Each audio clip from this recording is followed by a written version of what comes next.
Good morning बच्चा लोग। कैसे हो आप सभी? आई होप कि आप सब अच्छे होंगे और मज़े में होंगे। तो सबसे पहले तो जो नए बच्चे आए हैं मेरे चैनल पे, सबसे पहले आप लोग जाओ सब्सक्राइब बटन पे क्लिक कर लो, बिकॉज वो बिल्कुल फ्री है। कोई पैसा नहीं लग रहा भाई साहब सब्सक्राइब बटन पे क्लिक करने का। तो सब्सक्राइब बटन पे क्लिक कर लो और बेल आइकन को दबा लो ताकि आपको मेरे चैनल के सभी अपडेट्स मिलते रहें। और यदि आपने इसे पहले के लेक्चर्स नहीं लगाए हैं तो प्लीज़ पहले जाकर लेक्चर्स को लगा कर आओ, बिकॉज तभी आपको लेक्चर समझ में आएगा, अदरवाइज़ आपको समझ नहीं आने वाला। और जितने भी मैं नोट्स आपको बनवा रहा हूँ, प्लीज़ साथ साथ में मेरे नोट्स को भी बनाते जाओ। अगर आप फर्स्ट टाइम इस चैप्टर को पढ़ रहे हो, जो बच्चे ड्रॉपर्स हैं उनके लिए कोई मैंडेटरी नहीं है, बट जो बच्चे फर्स्ट टाइम इस चैप्टर को पढ़ रहे हैं मेरे साथ साथ आप लोग नोट्स बनाते जाओ। और जैसे ही लेक्चर ख़त्म हो, रात को सोने से पहले रिवाइज करके सोना है विद एनसीईआरटी, ठीक है। और जो टॉपिक हमारे ख़त्म होते जाएंगे, आपको उसके साथ साथ क्वेश्चन प्रैक्टिस भी करना है, बिकॉज क्वेश्चन प्रैक्टिस से ही आपका जो कॉन्सेप्ट है, जो आपके डाउट्स है, वो सब निखरेगा, ठीक है। और बच्चों मैं आपको बता दूं कि आप मेरे से डाउट्स ले सकते हो टेलीग्राम ग्रुप पर आके, बिकॉज टेलीग्राम ग्रुप अभी मैंने ओपन कर रखा है, उसमें कोई भी रेस्ट्रिक्शन नहीं है। तो आप लोग मेरे से आके वहाँ पे डाउट्स ले सकते हो, ठीक है। और जिस बच्चे ने अभी तक टेलीग्राम ग्रुप को ज्वाइन नहीं करा है, तो मैंने नीचे डिस्क्रिप्शन में लिंक दे दिया है, आप लोग वहाँ पे जाके टेलीग्राम ग्रुप को ज्वाइन कर सकते हो, ठीक है। तो चलो अब बिना किसी देरी के स्टार्ट करते हैं आज का लेक्चर। तो बच्चों हम लोग इंट्रोडक्शन पढ़ चुके हैं, हम लोग ये पढ़ चुके हैं कि पॉपुलेशन की रिप्रोडक्टिव हेल्थ की क्या प्रॉब्लम्स आई और क्या क्या गवर्नमेंट ने स्ट्रेटजीज को अप्लाई करा, ठीक है। अब थर्ड टॉपिक हमने पढ़ना है क्या, population stabilization and birth control, ठीक है। अब वन बाय वन इसको पढ़ते हुए चलते हैं। तो बच्चों सबसे पहले हमारी एनसीईआरटी में ना हमें डाटा गिवन है, मतलब वो डाटा हमें दे रखा है कि पॉपुलेशन ग्रोथ कैसे हुई है ना, कि पॉपुलेशन के नंबर में कैसे बढ़ावा हुआ है। तो हमने वो सभी डाटा याद रखना है एंड उसको रटना नहीं है। मैं भी आपको एक सीक्वेंस के साथ बड़े अच्छे मतलब फ्लो चार्ट की फॉर्म में आपको याद करवाऊंगा, ठीक है। तो उस फ्लो चार्ट को आपको याद रखना है, रटना नहीं है। मैं पहले बोल रहा हूँ कि बायो में हमने रटना कुछ भी नहीं है, आपको सिर्फ समझना है और उसको उसके बाद याद करना है। रट्टा बिल्कुल नहीं मारना, ना ही कोई शॉर्ट ट्रिक्स यूज़ करनी है। बस जो शॉर्ट ट्रिक्स मैं बताऊंगा बस वही यूज़ करनी है, वरना आजकल यूट्यूब पे मैं देखता हूँ कितना बुरा हाल है भाई। अगर आप शॉर्ट ट्रिक्स से पढ़ोगे ना तो आपको कुछ याद नहीं रहेगा, हाँ याद रहेगा बट वो आपकी सिर्फ शॉर्ट टर्म मेमोरी में जाएगा। लॉन्ग टर्म मेमोरी में लेके जाने के लिए आपको कॉन्सेप्ट को समझना पड़ेगा, ठीक है। तो चलो अब स्टार्ट करते हैं। तो सबसे पहले बच्चों हमने बात करनी है पॉपुलेशन की नंबर की, कि पॉपुलेशन का नंबर कैसे बढ़ा। अब देखो, अब लास्ट सेंचुरी से क्या हो रहा है, इन लास्ट सेंचुरी मतलब लास्ट सेंचुरी से लेके अभी तक जो अलग अलग फील्ड है, चाहे वो हेल्थ के रिलेटेड फील्ड है, चाहे वो फूड के रिलेटेड फील्ड है, मतलब सब में इतना डेवलपमेंट हो चुका है जिस वजह से जो पॉपुलेशन है वो एक तरह से स्टेबल हो चुकी है। मतलब अब कोई लेट्स से कि किसी को हार्ट अटैक आया है ना, किसी को हार्ट अटैक आया तो फटाफट आसपास इतने सारे हॉस्पिटल, आजकल इतने सारे हार्ट सेंटर हैं, तो उनको वहाँ लेके चले जाते हैं एंड फटाफट साथ के साथ ही उनका क्या इलाज हो जाता है। तो इससे क्या हुआ कि जो उनकी लाइफ को रिस्क था वो कम हो गया। अब देखा जाए तो ये अच्छी बात है, नो डाउट, पर अगर देखा जाए पॉपुलेशन वाइज ये बहुत बुरी बात है। अब ऐसा क्यों? क्योंकि ऐसे करने से क्या हुआ कि जो पॉपुलेशन का नंबर है वो एकदम से बढ़ गया। कैसे? अब हम वही देखने वाले हैं, ठीक है। सो लास्ट सेंचुरी से क्या हुआ, लास्ट सेंचुरी से there was an all round development. क्या हुआ? ऑलराउंड डेवलपमेंट हुई, मतलब सभी फील्ड में, हेल्थ सेक्टर से लेके और जितनी भी फील्ड है, साइंस की फील्ड है, इंजीनियरिंग की फील्ड है, उस सब में क्या हुआ, बहुत सारा डेवलपमेंट हो गया। So all round development. अबे ये गोला कहाँ से बन गया? All round development in various fields and health facilities, ठीक है, in various fields and health facilities. और इसी वजह से क्या हुआ कि जो पॉपुलेशन की ग्रोथ है वो एकदम से बढ़ गई, और इसी वजह से क्या हुआ, head and explosive impact had an explosive impact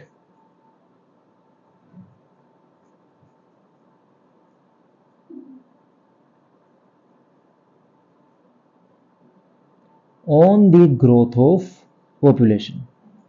मतलब पॉपुलेशन की जो ग्रोथ है उस पे क्या हुआ, एकदम से उनकी जो ग्रोथ है वो एक्सप्लोइट कर गई, मतलब एकदम से बढ़ गई। कैसे? अब मेन बात आती है डाटा की। अब क्या डाटा है? तो एनसीईआरटी ने सबसे पहले हमें वर्ल्ड पॉपुलेशन का जो पॉपुलेशन ग्रोथ रेट है उसको बताया, ठीक है, कि पूरी दुनिया में पॉपुलेशन कैसे इंक्रीज हुई। तो सबसे पहले हम लोग बात करेंगे वर्ल्ड पॉपुलेशन की, ठीक है। एक मिनट रुकना ज़रा बच्चों, थोड़ी सी इसकी ब्राइटनेस कम कर लूँ, बिकॉज टैब ना गर्म हो जाता है, यानी बीच बीच में लैग लग जाता है मारने। तो थोड़ी सी ब्राइटनेस कम करके इसकी जो ये लैगिनेस है ना वो थोड़ी कम हो जाएगी। ठीक है। सो अब देखो, अब वर्ल्ड पॉपुलेशन की बात करते हैं। So world population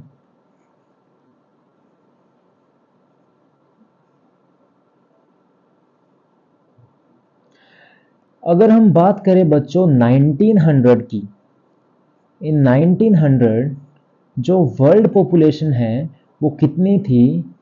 2 billion. कितनी थी? 2 बिलियन।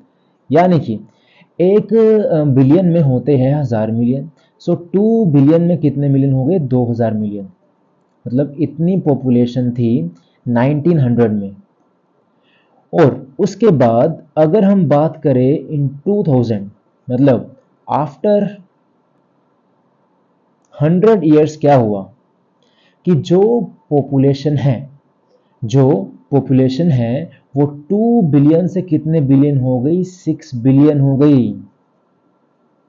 तो कहां भाई साहब 2000 मिलियन और कहां यहां पे 6 बिलियन हो गई। अब 6 बिलियन मतलब कितने मिलियन हो गई? ये 6000 मिलियन। आप खुद सोचो, सीधा जो पॉपुलेशन है वो 3x बढ़ गई।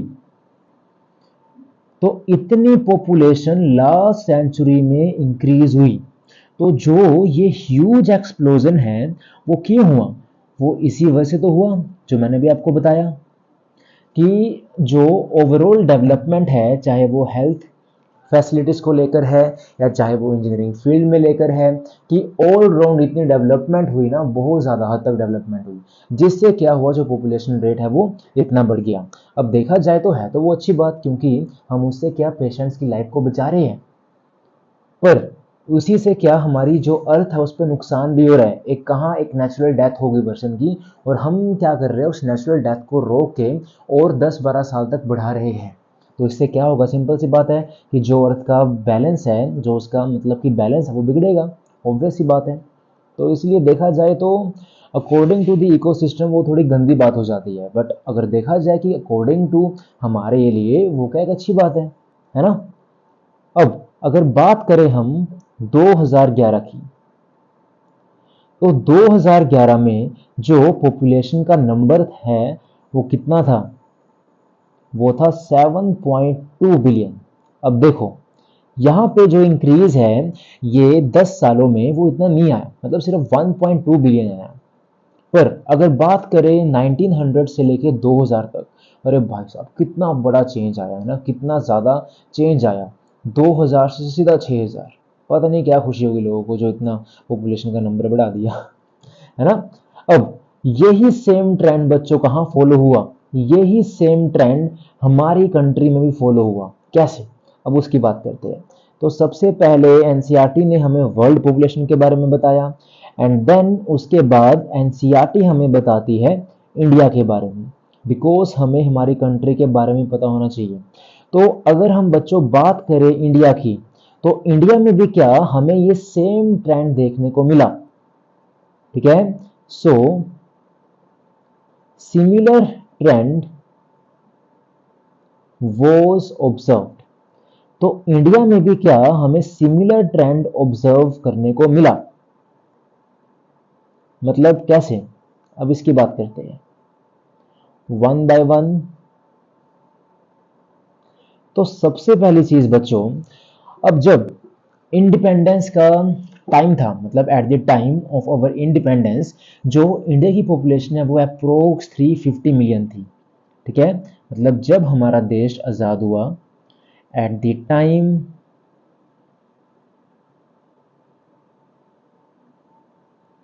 ऑफ आवर इंडिपेंडेंस जो इंडिया की पॉपुलेशन है वो अप्रोक्स कितनी थी, 350 मिलियन, यानी कि 1 बिलियन से बहुत ज़्यादा कम। 1000 मिलियन से 1 बिलियन बनता है, तो ये तो उसके आसपास भी नहीं है, बहुत दूर है ना। तो जब इंडिपेंडेंस का टाइम था, मतलब जब इंडिपेंडेंस का टाइम था, यानी कि अराउंड 1947 से 1950 तक, तब जो इंडिया की पॉपुलेशन है वो अप्रोक्स थी 350 मिलियन।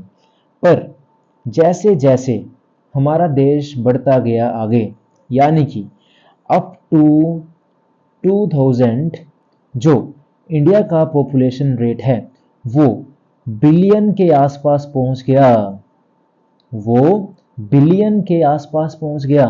अब हमारे देशवासियों को हमारे देश छूटने की इतनी ज़्यादा खुशी हो गई कि उन्होंने कहा कि जितने हमारे बच्चे भाई और बड़े शहीद हुए हैं हम उन सबको वापस लेके आएंगे। तो बस दिन रात लोगों ने मेहनत करी और इंडिया की पॉपुलेशन को मिलियन से बिलियन में पहुंचा दिया। वाह भाई वाह, है ना। तो देखो यहाँ भी क्या हो रहा है, यहाँ भी हो रही है बच्चों ह्यूज एक्सप्लोजन ऑफ पॉपुलेशन। तो यहाँ भी क्या, इंडिया में भी हमें सिमिलर ट्रेंड देखने को मिला जैसा वर्ल्ड पॉपुलेशन में देखने को मिला।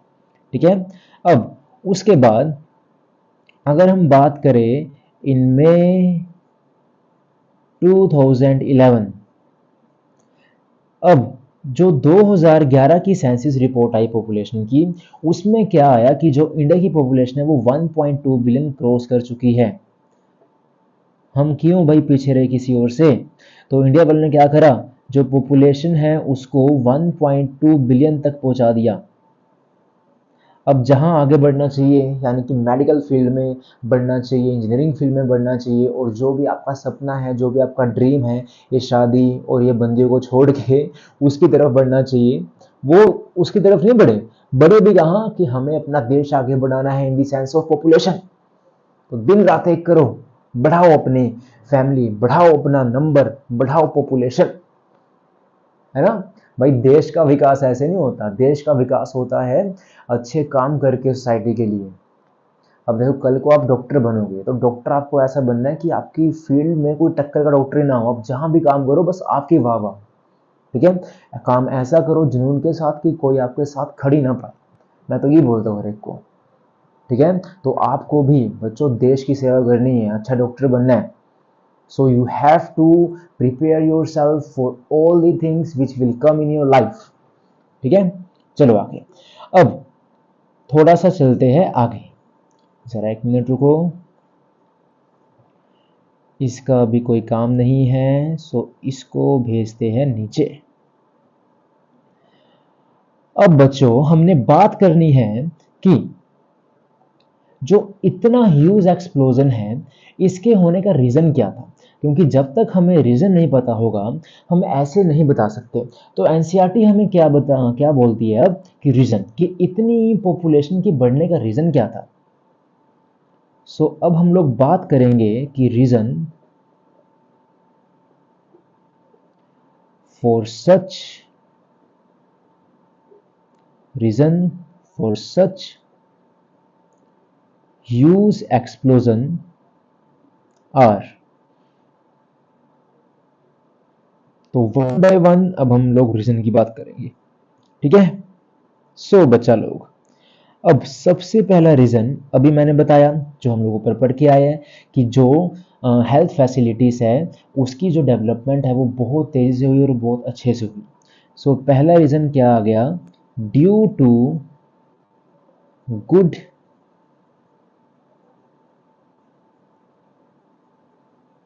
Development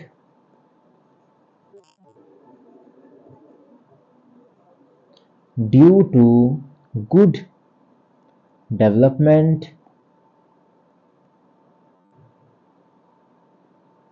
in health facilities. मतलब जो हेल्थ फैसिलिटीज़ है उसमें क्या हुआ बच्चों, गुड डेवलपमेंट हो गया। एंड मैंने बताया कि हेल्थ फैसिलिटीज़ में जब डेवलपमेंट हुआ उससे क्या हुआ कि जो मोर्टेलिटी रेट था यानी कि जो मरने का रेट था वो बहुत कम हो गया। तो इससे मेन इम्पैक्ट कहाँ पड़ा, इससे मेन इम्पैक्ट पड़ा किस पे, maternal mortality rate, infant mortality rate and death rate. ये जो सभी रेट थे वो सारे क्या हो गए, rapidly decline. So are rapidly decline. अब जब कोई मरेगा ही नहीं तो पॉपुलेशन कम कैसे होगी, सिंपल सी बात है। सो ये मोस्ट इंपॉर्टेंट लाइन है जो आपको याद रखनी है। आर रैपिडली डिक्लाइन, डिक्लाइन क्या करा, एमएमआर, आईएमआर और डेथ रेट करा। ठीक है बच्चों। देन सेकंड चीज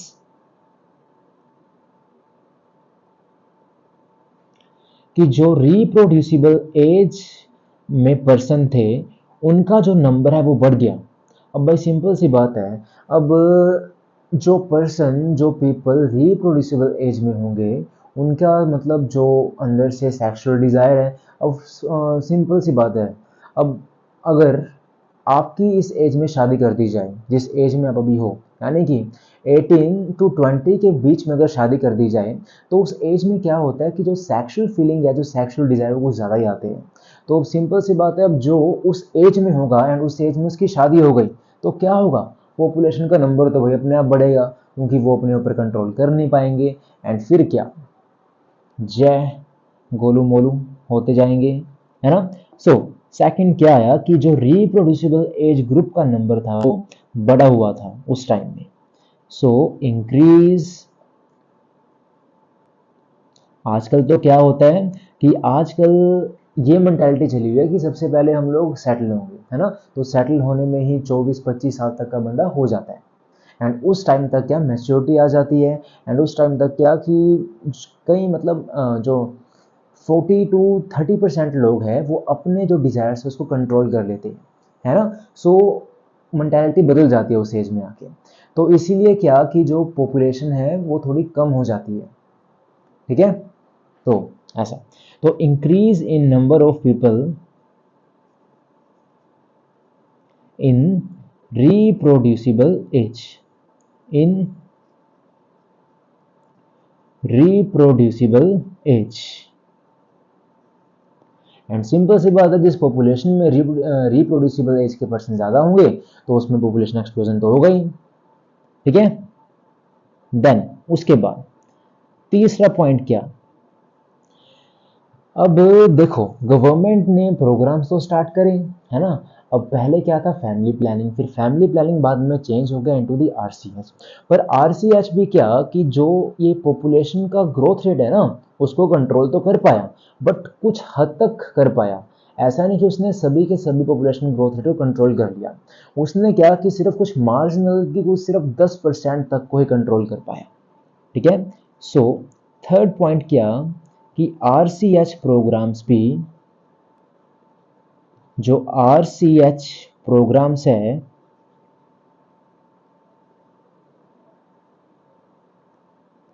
ये भी क्या सिर्फ मार्जिनल पॉपुलेशन ग्रोथ रेट को ही रोक पाए, only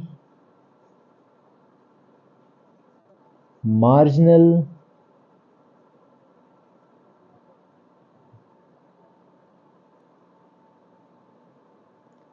population growth could bring down, ठीक है बच्चों। तो ये तीन मेन रीजंस थे जिसकी वजह से क्या हुआ, जिसकी वजह से वर्ल्ड पॉपुलेशन में और इंडिया में एकदम से ह्यूज एक्सप्लोजन हुआ पॉपुलेशन का, ठीक है। देन उसके बाद अब एनसीईआरटी हमें बताती है 2011 की सेंसस रिपोर्ट के बारे में, ठीक है। अब तीसरी बात कि जो हमें एनसीईआरटी बताती है दैट इज 2011 की सेंसस रिपोर्ट। तो अब हमने बात करनी है बच्चों 2011 की सेंसस रिपोर्ट के बारे में। ठीक है, देखो अभी हम लोग क्या पढ़ चुके हैं कि पॉपुलेशन नंबर कैसे बढ़ा एंड उसके पीछे बढ़ने का क्या क्या रीज़न था। अब हमने 2011 की सेंसस रिपोर्ट देखनी है क्योंकि एनसीईआरटी ने हमें बताया इसके बारे में, तो हमें इसके बारे में पता होना चाहिए। अब सेंसस रिपोर्ट पता होने से पहले आपको ये पता होना चाहिए कि व्हाट इज सेंसस रिपोर्ट, कि जो ये सेंसस रिपोर्ट है ये होती क्या है। अब थोड़ी सी इसकी बात करते हैं पहले। अब देखो बच्चों, अब गवर्नमेंट ने क्या करा, गवर्नमेंट के अंदर जो ऑर्गेनाइजेशंस थी जो पॉपुलेशन को ऑब्जर्व करती थी एंड जो पॉपुलेशन के नंबर को, उनके ग्रोथ रेट को देखती थी, तो उन्होंने क्या बोला, उन्होंने बोला कि हर 10 साल बाद हम कंट्री की कितनी पॉपुलेशन है एंड उसमें कितने पीपल हैं उस सबको काउंट करेंगे, है ना। तो जो ऑफिशियल काउंट है नंबर ऑफ पीपल का एक कंट्री में जो रह रहे हैं, हर 10 साल बाद जो उनका वो काउंट होता है, उसी को हम लोग क्या बोल देते हैं बच्चों, पॉपुलेशन सेंसस रिपोर्ट। ठीक है, सो याद रखना, इसको लिख देता हूं कि जो पॉपुलेशन सेंसस है वो क्या है, population census is the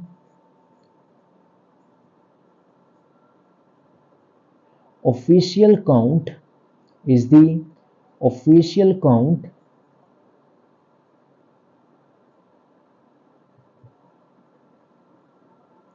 of the number of people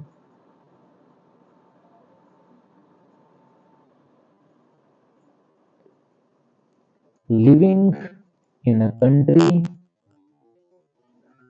और ये क्या हर 10 साल बाद होता है,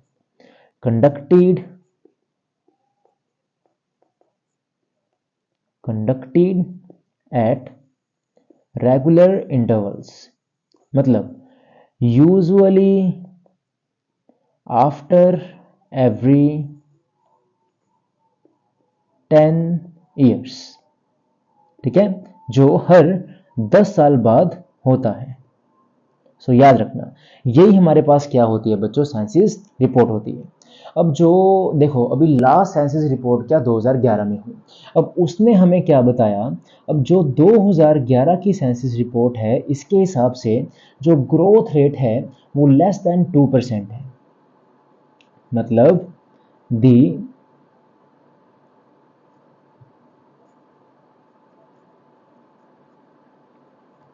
पॉपुलेशन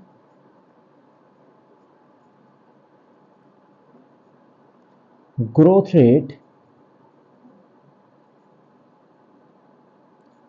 was less than 2%। वो कितना है, 2% से कम है। यानी कि अगर मेरे पास 1000 बंदों की पॉपुलेशन है तो हर साल उस पॉपुलेशन में कितने पर्सन ऐड होंगे, 20। यही इसका मतलब है। दोबारा समझो कि अगर मेरे पास 1000 बंदों की पॉपुलेशन है तो हर साल उस पॉपुलेशन में 20 इंडिविजुअल्स क्या होंगे, ऐड होंगे। वही मेरे पास क्या इस 2% का मतलब है। इतनी बात समझ में आई। बच्चों को जनरली ये समझ नहीं आता तो इसको समझना है। 20 पर 1000 पर ईयर का मतलब क्या कि 20 बंदे ऐड होंगे 1000 की पॉपुलेशन में हर साल। ठीक है, समझ आ गया।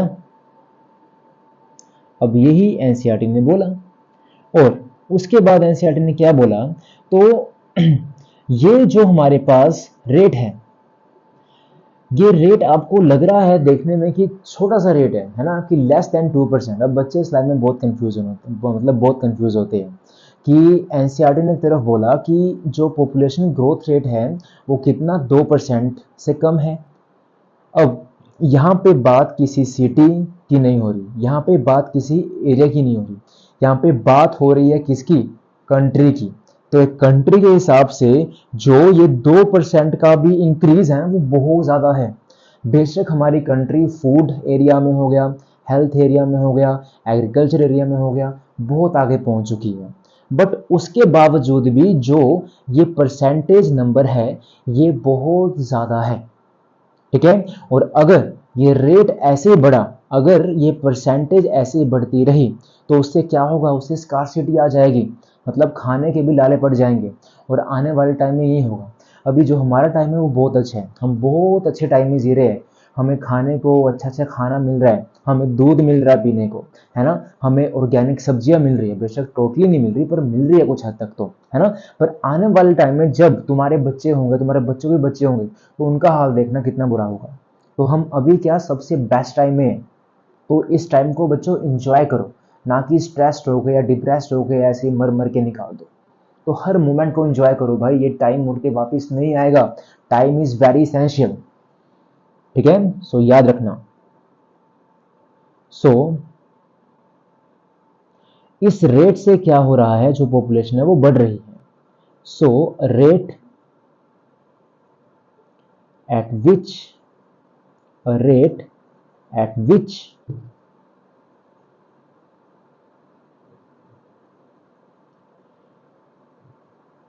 हमारी कंट्री की population could increase rapidly, could increase rapidly, ठीक है, याद रखना। अब अगर ये रेट ऐसे ही बढ़ता रहा तो उससे क्या होगा, उससे जो रिसोर्सेज है उसमें बहुत कमी आ जाएगी, ठीक है। So such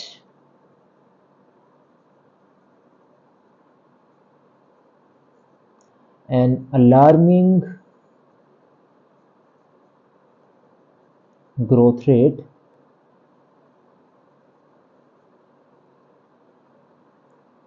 could lead to an absolute scarcity, could lead to an absolute मतलब totally scarcity यानी कि कमी आना, scarcity of even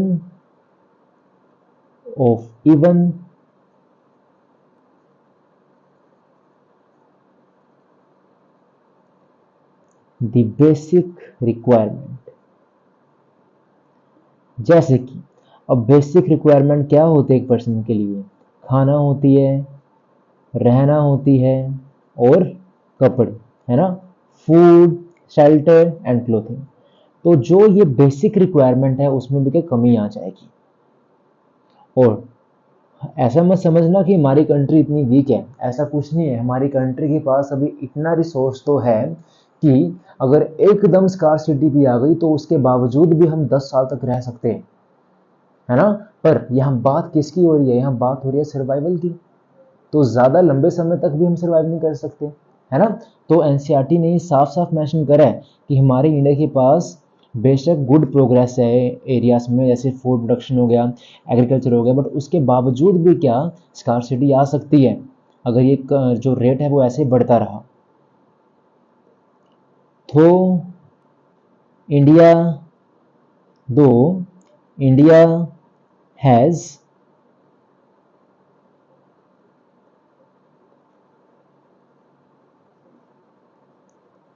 good progress in areas like food production, in areas like food production, ठीक है। सो बेशक हमारा इंडिया फूड प्रोडक्शन जैसे एरिया में आगे है, मतलब डेवलपमेंट है अच्छे से, और उसके बावजूद भी क्या स्कार्सिटी आ सकती है, ठीक है, याद रखना इस बात को। सो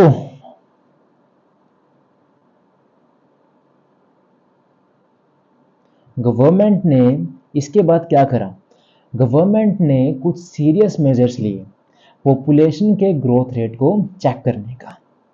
अब नेक्स्ट टॉपिक हमने वही बात करनी है। So therefore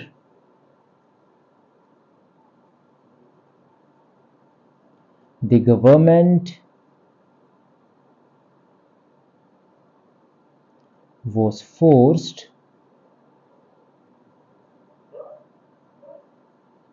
to take up to take up serious measures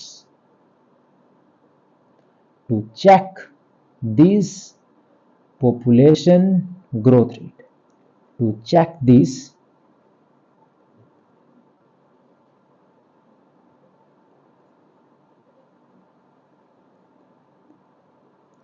population growth rate। ठीक है बच्चों, इतनी बात समझ में आई? तो चलो एक बार फटाफट देखते हैं हमने क्या क्या पढ़ा अभी तक। तो हमने सबसे पहले पढ़ा कि लास्ट सेंचुरी से क्या हुआ कि जितनी भी ओवरऑल डेवलपमेंट है, हेल्थ फील्ड हो गया, फूड इंडस्ट्रीज हो गया, एग्रीकल्चर इंडस्ट्रीज हो गई और इंजीनियरिंग इंडस्ट्रीज हो गई, इन सब में क्या हुआ है, अच्छे से वेल डेवलपमेंट हुआ है, जिसकी वजह से क्या हुआ कि जो पॉपुलेशन है उसमें एकदम से बढ़ावा आ गया। अगर हम बात करें वर्ल्ड पॉपुलेशन में तो 1900 में 2 बिलियन थी एंड 2000 में कितनी होगी, 6 बिलियन, यानी कि सीधा 3x बढ़ गई। इतना ह्यूज एक्सप्लोजन हुआ, क्यों हुआ? Because of the good development in health facilities. और उसके बाद 2011 में क्या, 7.2 बिलियन, है ना। एंड सेम ट्रेंड क्या हमें इंडिया में देखने को मिला कि जब इंडिपेंडेंसी का टाइम था उस टाइम अप्रोक्स 350 मिलियन थी, उसके बाद कितनी बिलियंस पे पहुंच गई 2000 में, और 2011 में क्या 1.2 बिलियन क्रॉस करके। फिर उसके बाद हमने क्या पढ़े, रीजंस पढ़े कि इतनी एकदम से ह्यूज एक्सप्लोजन होने का रीजन क्या था। उसके बाद हमने 2011 की जो सेंसस रिपोर्ट थी उसका कुछ डाटा पढ़ा। ठीक है, अब हम लोग बात करेंगे कि गवर्नमेंट ने क्या क्या स्टेप्स लिए इतनी ह्यूज पॉपुलेशन एक्सप्लोजन को कंट्रोल करने के लिए।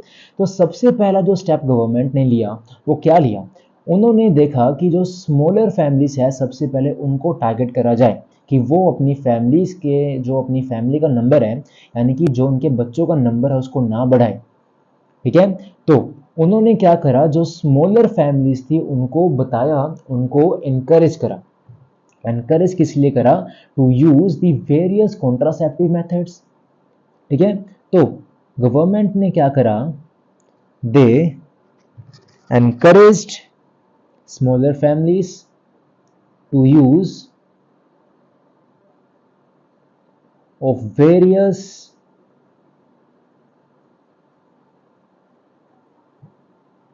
Contraceptive methods. अब बच्चों कॉन्ट्रासेप्टिव मेथड्स क्या होते हैं? कॉन्ट्रासेप्टिव मेथड्स का मतलब क्या, वो सारे मेथड्स जो बर्थ कंट्रोल को रोकने में हेल्प करते हैं। ठीक है, मतलब कि जो बर्थ कंट्रोल में हेल्प करेगा उसी को हम क्या बोल देते हैं, कॉन्ट्रासेप्टिव मेथड्स। अभी नेक्स्ट टॉपिक कल की क्लास में हम यही पढ़ेंगे, जितने भी तरह के कॉन्ट्रासेप्टिव मेथड्स हैं उसकी बात करेंगे। ठीक है, अभी के लिए बस ये माइंड में रखो कि कॉन्ट्रासेप्टिव मेथड्स क्या होते हैं, मेथड्स होते हैं बर्थ को कंट्रोल करने के। ठीक है, सो उन्होंने बताया, स्मॉलर फैमिलीज को बताया कि कॉन्ट्रासेप्टिव मेथड्स क्या होते हैं एंड उसका यूज कैसे होता है। ठीक है, क्यों बताया, ताकि वो भी क्या कर सके, जो अनवांटेड प्रेगनेंसीज है उसको प्रिवेंट कर सके। टू प्रिवेंट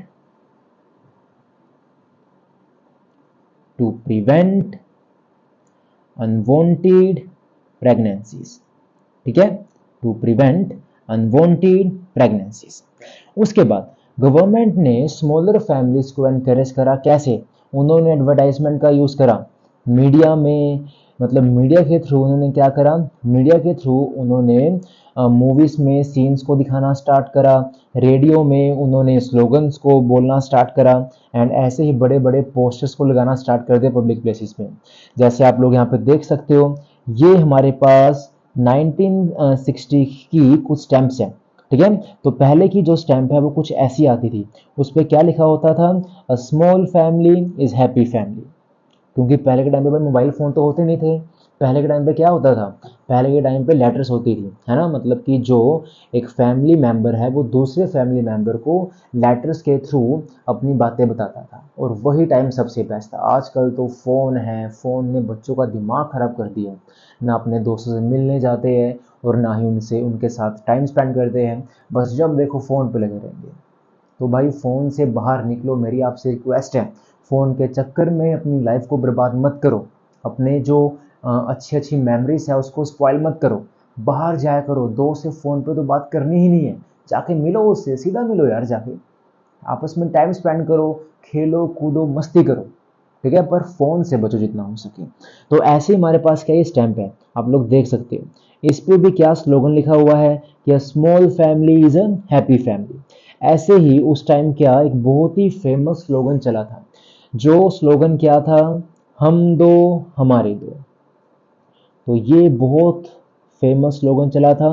तो गवर्नमेंट ने क्या करा, एक छोटी सी फैमिली का पोस्टर लेके, जैसे आप लोग इस इमेज में देख सकते हो, हर जगह लगा दिया। एंड उस पे क्या लिख दिया स्लोगन, एंड स्लोगन क्या था, हम दो हमारे दो। यानी कि एक मिनट बचा, सो सॉरी, यानी कि हम दो हमारे दो, दैट मीन्स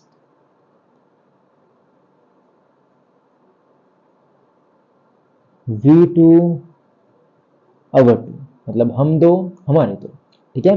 तो सेकंड स्टेप गवर्नमेंट ने क्या करा, bye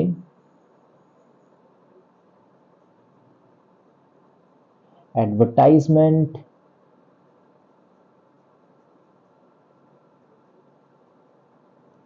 in the media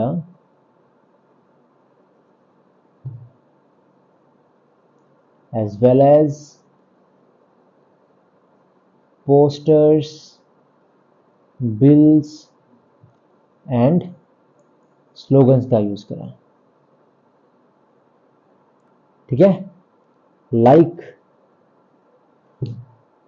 like एक तो यार ये घटिया सा पेन चलता ही नहीं है भाई साहब, ठीक है। लाइक मैंने आपको बताया अभी, हम दो हमारे दो। अब इतना लाइक लाइक मैंने बोला, अब वीडियो को लाइक भी कर दो, ठीक है। सो हम दो हमारे दो। तो ऐसे ही स्लोगन्स उस टाइम क्या चले थे, ठीक है बच्चों। सो अब तीसरे पॉइंट की बात करते हैं। अब देखो, जनरली जो यंग अर्बन वर्किंग कपल है, आपने देखा होगा कि जो लोग सिटी में रहते हैं, है ना, उनके जनरली क्या सिर्फ एक एक ही बच्चा होता है उनकी फैमिली में। अब ऐसा क्यों, क्योंकि ज़्यादातर जो कपल शहर में रहते हैं वो दोनों वर्किंग होते हैं, है ना, और उनके पास क्या इतना टाइम नहीं होता कि अपने बच्चों पे ध्यान दे पाए। तो वो सोचते हैं कि 2-3 बच्चे करने की बजाय हम लोग सिर्फ एक ही बच्चा करें, ठीक है, क्योंकि 2 बच्चे होंगे 3 बच्चे होंगे तो ज़्यादा टाइम देना पड़ेगा, एंड इतना भी ध्यान हम रख नहीं सकते बच्चों का, है ना। तो इसी वजह से क्या वो उन्होंने अडेप्ट करते हैं वन चाइल्ड, यानी कि हम सिर्फ एक ही बच्चा करेंगे। और उसके अलावा अब कई कपल ऐसा होते हैं जिन जो क्या इतना एक्सपेंस उठा नहीं पाते। अब अर्बन एरियाज़ में रहना क्या एक्सपेंस को बढ़ावा देना होता है, क्योंकि बात कुछ नहीं होती है। अर्बन एरियाज़ में क्या होता है कि जो एक्सपेंस रेट है वो बहुत ज़्यादा होता है, स्कूल की फ़ीस, ये फ़ीस वो फ़ीस, इसका रेंट उसका रेंट, एंड बाहर घूमने फिरने चल गए तो ऐसी हवा में 1000-2000 उड़ जाते हैं, मतलब पता नहीं चलता। तो इसलिए भी क्या कि जो यंग अर्बन वर्किंग कपल है वो सिर्फ वन चाइल्ड नॉर्म पॉलिसी को अपनाते हैं, मतलब वो चाहते हैं कि सिर्फ हमारे पास एक ही बच्चा हो, ठीक है। तो यही इनकरेज किया हमारी सरकार ने to the smaller families. So many couples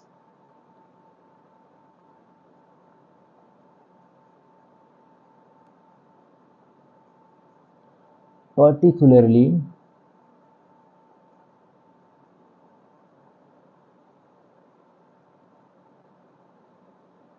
young urban working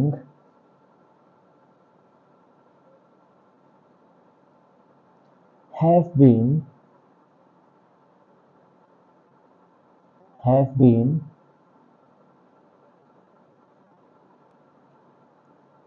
adopted to have been adopted to one child no, ठीक है, have been adopted to one child no।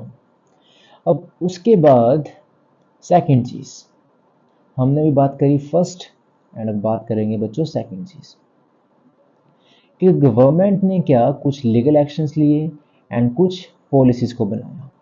तो सेकंड चीज़ क्या आई बच्चों, लीगल and policy measures.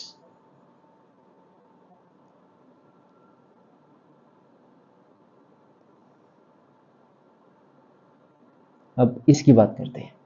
अब government ने क्या करा, government ने जो मैरिजेबल एज थी मेल और फीमेल की, उस पे क्या लगा दी, एक पॉलिसी लगा दी कि जो फीमेल्स है वो सिर्फ 18 साल की उम्र के बाद ही शादी कर सकती है। मतलब जब कोई फीमेल 18 साल की हो जाएगी सिर्फ तभी उसकी शादी करी जाएगी, एंड जब मेल 21 साल के हो जाएंगे तभी उसकी शादी करी जाएगी। यदि इससे पहले उनकी शादी करी गई तो वो क्या, एक कानूनी अपराध होगा। तो यही पॉलिसी क्या गवर्नमेंट ने स्टार्ट करी, ताकि जो उनकी वो रिप्रोड्यूसिबल एज है, मतलब अभी देखो उस एज में क्या होता है कि प्यूबर्टी स्टार्ट होती है ना। तो उस एज में क्या कि जो डिज़ायर्स है वो ज़्यादा आते हैं। तो गवर्नमेंट को पता है इस बारे में कि अगर इस एज में उनकी शादी करी जाएगी तो ऑब्वियस सी बात है कि उनके बच्चे भी ज़्यादा होंगे, है ना। तो उन्होंने क्या करा, उसी को लेके एक पॉलिसी बना दी, यानी कि स्टैट्यूटरी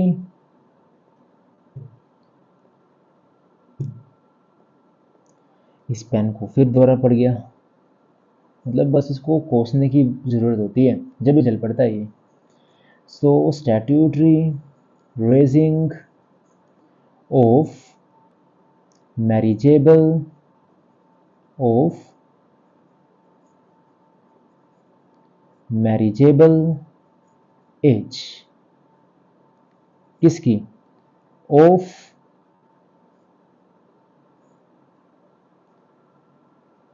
फीमेल्स की टू 18 ईयर्स, फीमेल की एज कर दी टू 18 ईयर्स, और मेल्स की एज कर दी टू 21 ईयर्स, टू 21 ईयर्स। ठीक है, इस बात को याद रखना है। उसके बाद गवर्नमेंट ने सोचा कि जो कपल हमारी बात मान के स्मॉल फैमिली रख रहा है एंड स्मॉल फैमिली वाली जो हमारी स्कीम है उसको अपना रहा है, तो हम उसको क्या इनाम देंगे। तो इसी इनाम के लालच में आके बहुत से कपल ऐसे थे जिन्होंने क्या इस पॉलिसी को एक्सेप्ट करना स्टार्ट कर दिया, मतलब उनकी जो फैमिलीज थी वो अपने आप छोटी हो गई। तो थर्ड स्टेप गवर्नमेंट ने क्या लिया, इंसेंटिव्स को देना स्टार्ट किया। इंसेंटिव्स क्या होते हैं, इनाम, मतलब बोनस को देना स्टार्ट किया। So incentives given to couple with small families, with small families. ठीक है बच्चों, तो ये 3 चीजें हैं जिसका सरकार ने यूज करा पॉपुलेशन एक्सप्लोजन को कम करने के लिए। तो आज के लिए बच्चों बहुत है, आज का लेक्चर यहीं ख़त्म करते हैं। अब आप लोग एक बार फटाफट रिवाइज कर लेना, एंड जो भी आपका डाउट है आके आप टेलीग्राम ग्रुप पे ले सकते हो, एंड वहाँ से जो ये लेक्चर की PDF है आप लोग वहाँ से डाउनलोड कर सकते हो और टेलीग्राम ग्रुप को ज्वाइन कर लेना। और यदि आपने अभी तक मेरे चैनल को सब्सक्राइब नहीं करा है तो प्लीज़ सबसे पहले सब्सक्राइब कर लो। और बच्चों बहुत मेहनत लगती है एंड बहुत एफर्ट्स लगते हैं इन लेक्चर्स के लिए, ठीक है। तो जितना हो सके उतना शेयर करो अपने दोस्तों को बीच में, और कमेंट करना मत भूलना। जो भी आप लोग चाहते हो कि चेंज करना है, कुछ ऐड करना कि सर थोड़ा एक्स्ट्रा बढ़ाओ या सर कुछ ये भी ऐड ऑन कर दो, ठीक है, तो वो मुझे आप लोग फीडबैक दे सकते हो कमेंट सेक्शन में आके। एंड प्लीज़ फीडबैक दे के जाया करो बच्चों, बिकॉज इससे मुझे मोटिवेशन मिलती है, ठीक है, आपके लिए और अच्छे से कंटेंट बनाने की और अच्छी सी मेहनत करने की। और फिर उसके बाद अभी मैंने कुछ और भी सोचा आप लोगों के लिए, कुछ एक नई चीज़ मैं प्लान कर रहा हूँ। पहले अभी चैप्टर ख़त्म करते हैं, उसके बाद आप सबके लिए एक नया सरप्राइज़ लेके आऊँगा मैं, और फिर आपको बताऊँगा, ठीक है। तो चलो मिलते हैं, तब तक के लिए आप लोग पढ़ते रहो, हंसते रहो और अच्छे से मेहनत करते रहो। Bye bye, take care.